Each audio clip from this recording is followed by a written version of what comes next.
ఆంధ్రప్రదేశ్లో రసవత్తకరమైన పాలన మొదలైపోయింది.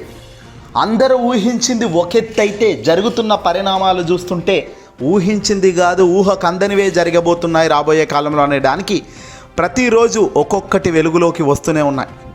అవును, ఆంధ్రప్రదేశ్ ముఖ్యమంత్రిగా చంద్రబాబు నాయుడు గారు ప్రమాణం స్వీకారం చేశారు. నిన్నే అసెంబ్లీ సాక్షిగా ఎమ్మెల్యేగా కూడా ప్రమాణ స్వీకారాలు అయిపోయాయి. కట్ చేస్తే ఈరోజు ఉదయం నుంచే ఇక పాలన అద్భుతంగా సాగుతుంది. ఎంత అద్భుతంగా అంటే ఏకంగా ప్రతిపక్ష వైఎస్ఆర్సీపీ పార్టీకి సంబంధించిన కార్యాలయాన్ని కూల్చేసే ప్రక్రియ ఈరోజు తెల్లవారుజామున ఉదయాన్నే దర్శనమిచ్చింది. ఇదేంటిది ఏంటి అంటే ఒక్కసారిగా అంతా అవాక్కవుతారు. తాడేపల్లిలో కొత్తగా నిర్మిస్తున్న వైఎస్ఆర్సీపీ కేంద్ర కార్యాలయాన్ని సిఆర్డీఏ అధికారులు కూల్చివేస్తున్నారు. శనివారం వేకువజాము నుంచే పోలీసులు పహారాలు ఇక్కడ మొదలుపెట్టారు. ఉదయం 5 గంటల ప్రాంతంలో ప్రొక్లైనర్లు బుల్డోజర్లతో మున్సిపల్ అధికారులు అక్కడికి చేరుకున్నారట. రెండో స్లాబ్కు సిద్ధంగా ఉన్న భవనాన్ని ఇప్పుడు అధికారులు పూర్తిగా నేలమట్టం చేసేశారు. అయితే అసలు దీన్ని ఎందుకు గొలుస్తున్నారంటే ఆంధ్రప్రదేశ్లో ఇది అక్రమ కట్టడం అంటూ చెప్తున్నారు. ఇది అక్రమం కట్టడమే కాదు, ఇది సక్రమంగానే కడుతున్నాము అంటూ కూడా వైఎస్ఆర్సీపీకి సంబంధించిన వాళ్ళు ఏకంగా దీనికి సంబంధించిన ఆధారాలు కానీ అన్నీ కానీ బయట పెడుతున్నారు. ఇక ఇదే సమయంలో నిర్మాణంలో ఉన్న ఈ భవనాన్ని కూల్చేయాలన్న సిఆర్డీఏ ప్రిలిమినరీ ప్రొసీడింగ్స్ను సవాలు చేస్తూ వైసీపీ హైకోర్టును కూడా ఆశ్రయించింది. అయితే ఆ సమయంలో చట్టాన్ని మీరు వ్యవహరించవద్దని కోర్టు సిఆర్డీఏకి స్పష్టమైన ఆదేశాలు కూడా ఇవ్వడం జరిగింది.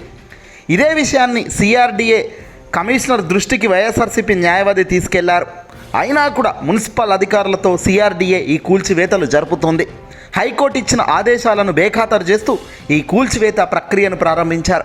కనీసం నోటీసులు కూడా ఇవ్వలేదని, పైగా ఇది కోర్టు ధిక్కరణ కిందికే వస్తుందని, ఖచ్చితంగా హైకోర్టు దృష్టికి ఈ విషయాన్ని తీసుకెళ్తామంటూ వైఎస్ఆర్సీపీ ఇప్పుడు గట్టిగా బలంగా చెబుతుంది.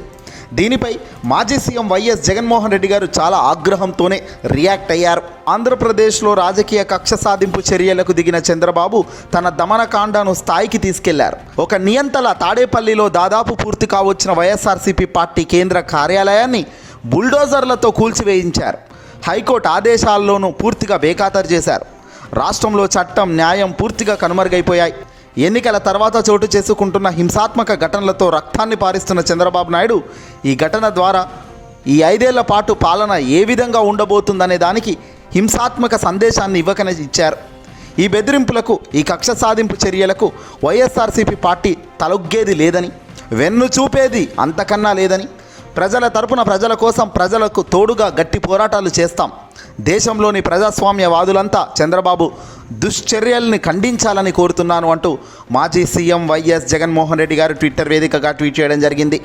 చంద్రబాబు నాయుడు వాంటెడ్గా చేస్తున్న ఈ అంశాలన్నీ ప్రజల్లో గమనిస్తూనే ఉన్నారని, ఏదేమైనా ప్రజాక్షేత్రంలోనే ఇక మేము చూసుకుంటామంటూ జగన్ చాలా గట్టిగానే మెసేజ్ అయితే ఇవ్వడం అయితే జరిగింది. ఇక మీకు ఒక ఫోటో చూపిస్తాము, ఆ ఫోటో చూడండి ఒక్కసారి. తెలుగుదేశం పార్టీకి సంబంధించి 2015 నుంచి 2019 దాకా ల్యాండ్ అలొకేషన్ ఏ విధంగా చేసుకున్నారో, ప్రస్తుతం ఏదైతే అక్రమ కట్టడం అని కూల్చేస్తున్నారో దాన్ని వీళ్ళేమో అక్రమ కట్టడం అంటున్నారు. 90 ఏళ్ళకు లీజు తీసుకున్నాకే పనులు ప్రారంభించామని వైసీపీ నాయకులు చెప్తున్నారు. తెలుగుదేశం పార్టీకి సంబంధించి 2015 నుంచి 2019 దాకా తెలుగుదేశం పార్టీకి ఆఫీసులకు సంబంధించి వీళ్ళు ఏ రకంగా ఎక్కడెక్కడ ఏమేమి చేశారో అనేది కూడా ఒక అలాట్మెంట్ డాటా వచ్చింది. Allotment of land for construction of Telugu Desam party offices on lease basis అని 2015-2019 దాకా.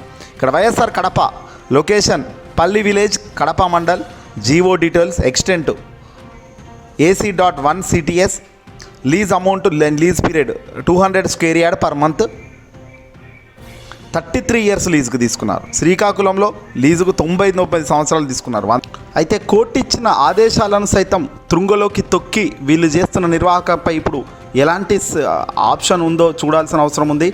ఈ కోర్టు ఆదేశాలు ఏంటో కూడా చూడాల్సిన అవసరం ఉంది. ఏదేమైనప్పటికీ కూడా తాజా పరిణామాలు మాత్రం ప్రజల్లో ఒక మంచి సంకేతాలు తీసుకెళ్తాయి అని అయితే మనం అనుకోలేదు. ఎందుకంటే జగన్ ప్రజావేదిక కూల్చాడు కదా, ఇప్పుడు చంద్రబాబు ఇది కూల్స్తున్నాడంటే ఆంధ్రప్రదేశ్ ముఖ్యమంత్రి స్థాయిలో ఆనాడు వైఎస్ జగన్మోహన్ రెడ్డి గారు ప్రజావేదిక కూల్చడానికి గల కారణాలు, ఎప్పుడైతే మనం ప్రజల క్షేత్రంలో మనమే ఒక తప్పుడు అక్రమ నిర్మాణంలో మనం కూర్చొని మనమే ఆదేశాలు ప్రజల గురించి ఇస్తున్నామో, ఈ కూర్చున్న ప్లేసే అవినీతి ప్లేసు, కూర్చున్న ప్లేసే పూర్తిగా స్టూప్ లెవెల్లో ఏదైతే నిబంధనలు ఉంటాయో ఆ నిబంధనలు ఉల్లంఘించి కట్టిన ప్రజావేదిక. మరి అలాంటి తప్పుడు ప్లేస్లో మనం కూర్చొని తప్పుడు విధానంగా కట్టిన ప్లేస్లో, అక్రమంగా కట్టిన ప్లేస్లో, అక్రమ నిర్మాణ ప్లేస్లో మనం కూర్చొని గొప్పలుగా మాట్లాడితే అది గుడ్ మెసేజ్ పబ్లిక్గా వెళ్ళదు. అందుకే the demolition should be start from here అని ఆనాడు జగన్ చెప్పారు.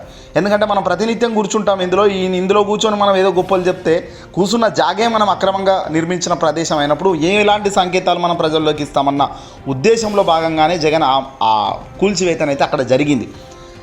సరే, ఇప్పుడు అది మంచా అది తప్ప చెడ అన్నది మీకే వదిలేస్తున్నాము. సరే, ఇప్పుడు మీరు తప్పనొచ్చు, మీరు ఏదైనా మాట్లాడవచ్చు. మరి అది తప్పైతే జగన్మోహన్ రెడ్డి గారు అక్రమంగా ఇది నిర్మిస్తున్నారని ప్రజల ముందుకు ఈ పేపర్స్ పెట్టేది ఉండే, ప్రజలకు అడిగేది ఉండే, ప్రజా అభిప్రాయం తీసుకున్నాక కూలగొట్టేది ఉండే, అది వేరే విషయం. కానీ ఇవేవి చేయకుండా అడ్డంగా 3:30 ప్రాంతంలో మబ్బులో 4 ప్రాంతంలో అడ్డంగా పోయి కూల్చివేతలు చేస్తున్నారంటే దీని అర్థం ఏంటి? జగన్ చేసిందే తప్పని మీరు అంటున్నారు. మరి మీరు చేస్తున్నది కూడా అదే తప్పు అయినప్పుడు మరి మిమ్మల్ని ఎందుకు ప్రజలు అంగీకరించాలి, వాళ్ళని ఎందుకు ప్రజలు వ్యతిరేకించాలి? ఏదేమైనప్పటికీ కూడా వాళ్ళు చేశారు, మేము ఇలాగే చేసుకుంటూ పోతామంటే నిజానికి తెలుగుదేశం పార్టీ ప్రమాణ స్వీకారంకు ముందే చాలా అరాచకాలు చూసాం. వైసీపీ కార్యకర్తలు తలలు బలగొట్టారు, ఏకంగా మోకాళ్ళ మీద కూర్చోబెట్టి నారా లోకేష్కి సారీలు చెప్పించుకునే కార్యక్రమాలు చూసాము. ఇలాంటి కార్యక్రమాలు చూస్తూ వస్తున్న తరుణంలో నీట్గా అర్థమవుతుంది ఒకటే, ఏంటంటే కక్ష సాధింపుకు ముందుకెళ్తున్నారు. జగన్ చేసింది తప్పని వీళ్ళే అంటున్నారు. మరి జగన్ చేసింది తప్పైతే మీరు చేస్తున్నది కూడా అదే తప్పైతే మరి రేపు పొద్దున అదే ఫలితం మళ్ళీ మీరు తీసుకోవడానికి సిద్ధమా అంటున్నారు ఈరోజు అంతా కూడా. ఏదేమైనప్పటికీ కూడా ప్రజాక్షేత్రంలో ఒకటి ప్రకృతి కూడా గమనిస్తూనే ఉంటుంది. నిజంగా తప్పు చేసిన వాడిని ప్రజల ముందు పెట్టి ప్రజాక్షేత్రంలో నిలదీసిన తర్వాత కార్యక్రమాలు ఏదైనా చేసినా ఒప్పుకునేదానికి ఆస్కారం ఉంటుంది. కానీ ఇలా ఏది పడితే అది చేసుకుంటూ పోయి అక్రమ నిర్మాణం అనే ఒకటి లైన్ పెట్టేస్తే కాదు. వీళ్ళు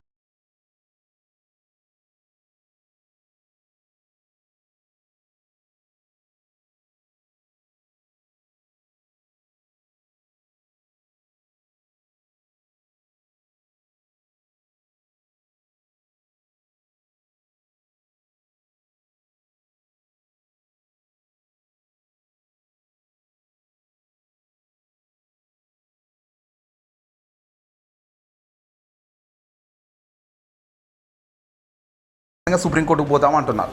ఏదేమైనప్పటికీ ఇలా మొదలు ఎడితే మరో 5 ఏళ్ళు ఇవేనా? మీరు చేశారని మేము చేశామని మీరు అంటే అసలు ఎక్కడికి పోతుంది సమాజం? ఏం చేయబోతున్నారు మీరు ప్రజలు ఇచ్చిన తీర్పుతో అన్నదే సామాన్యుడి ప్రశ్న.